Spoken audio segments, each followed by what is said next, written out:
जंग के ऐलान के 48 घंटों बाद ही दुनिया के सामने गिड़गिड़ाया पाकिस्तान। भारतीय सेना के जवाबी हमलों के आगे पाकिस्तान ने मानी हार। पहलगाम में हुए आतंकी हमले के बाद भारत और पाकिस्तान के बीच तनाव अब बढ़ता ही जा रहा है। भारतीय सेना द्वारा की गई जवाबी कार्रवाई के बाद दोनों देशों के बीच सैन्य संघर्ष की स्थिति बन गई है। इस तनाव के बीच पाकिस्तान की आर्थिक हालत और ज्यादा बिगड़ती नजर आ रही है।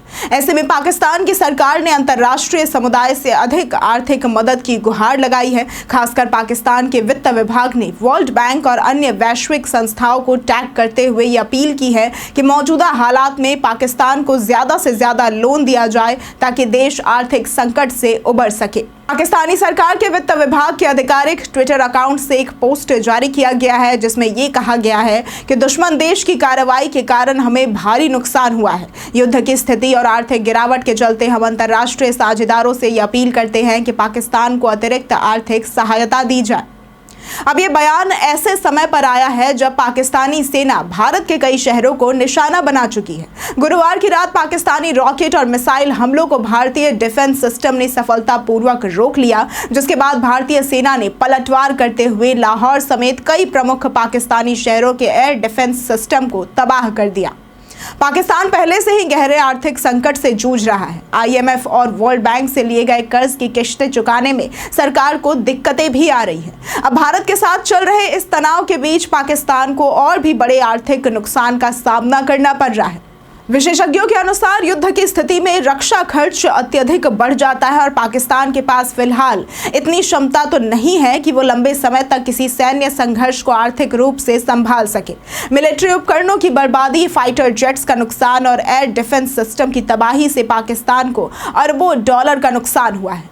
पाकिस्तान स्टॉक एक्सचेंज में पिछले 3 दिनों से लगातार भारी गिरावट देखी जा रही है। निवेशकों का भरोसा डगमगाया है और विदेशी निवेशक अपने पैसे बाहर निकाल रहे हैं। अर्थशास्त्रियों का भी कहना है कि यदि यही स्थिति बनी रही तो पाकिस्तान की मुद्रा और ज्यादा कमजोर हो सकती है और महंगाई दर में अप्रत्याशित उछाल भी आ सकता है। पाकिस्तानी सरकार की अपील सिर्फ आर्थिक सहायता तक ही सीमित नहीं रह गई है। उसने वैश्विक ताकतों से भी अनुरोध किया है कि वे भारत और पाकिस्तान के बीच मध्यस्थता करें और हालात को सामान्य बनाएं। पाकिस्तान का यह कहना है कि मौजूदा तनाव सिर्फ उसके लिए ही नहीं है बल्कि पूरे दक्षिण एशिया की शांति के लिए खतरा है। हालांकि भारत की तरफ से यह स्पष्ट रूप से कहा गया है कि ऑपरेशन सिंदूर के तहत की गई कार्रवाई केवल आतंकी ठिकानों पर केंद्रित थी और यह पाकिस्तान की संप्रभुता का उल्लंघन नहीं था।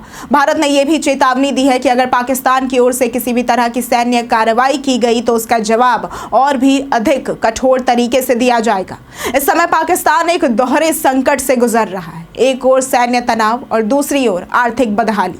भारत की सख्त नीति और कूटनीतिक दृढ़ता के सामने पाकिस्तान की कमजोर अर्थव्यवस्था और अंतर्राष्ट्रीय निर्भरता उजागर हो गई है।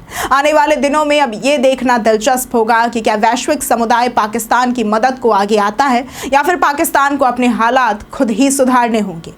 आज के इस वीडियो में बस इतना ही। जय हिंद, जय भारत।